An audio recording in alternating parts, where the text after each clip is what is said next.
एक महत्त्वाची बातमी जुन्नरमधून येते आहे। जुन्नरमध्ये 6 जणांना अन्नातून विषबाधा झालेली आहे। एकाच कुटुंबातील हे 6 जण आहेत। 3 लहान मुलांचा देखील यात समावेश आहे। जुन्नरमधील ओतूर इथली ही घटना आहे। सायदीप ढोबळे आपले प्रतिनिधी आपल्या बरोबर आहेत। सायदीप, आपण बघतोय 6 जणांना अन्नातून विषबाधा झाली आहे। काय प्रथमदर्शनी कारण समजते आणि आता सध्या परिस्थिती, तब्येत कशी आहे सगळ्यांची?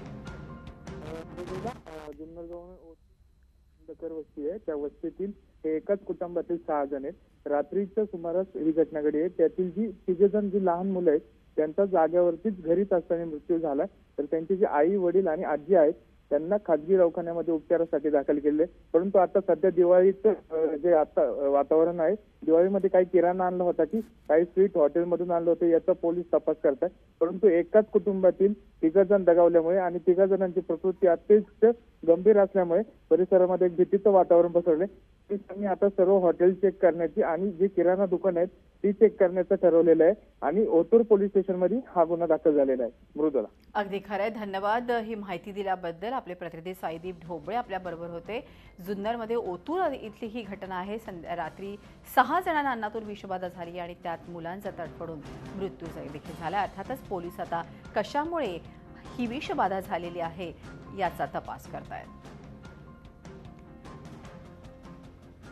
एक महत्त्वाची बातमी यावेळेस, पाकिस्तानी कलाकार फवाद खानच्या भूमिकेमुळे वादात सापडलेला ए दिल है मुश्किल हा सिनेमा रुपेरी पडद्यावर रिलीज झाला खरा, मात्र या सिनेमाभोवतीचं वादाचं ग्रहण सुटत नाहीये। हिंदी चित्रपटसृष्टीतील ज्येष्ठ पार्श्वगायक मोहम्मद रफी यांच्याबद्दल अपमानास्पद टिप्पणी करणाऱ्या डायलॉगमुळे हा सिनेमा नव्या वादात अडकलाय। या सिनेमाच्या एका सीनमध्ये रणबीर आणि अनुष्का यांच्यामध्ये संवाद सुरू असतो, त्यावेळी अनुष्काच्या डायलॉगमध्ये रफींचा हा संदर्भ आला आहे। मोहम्मद रफी गायचे कमी आणि रडायचे जास्त असा डायलॉग अनुष्काकडून सिनेमातील या सीनमध्ये ऐकायला मिळतोय।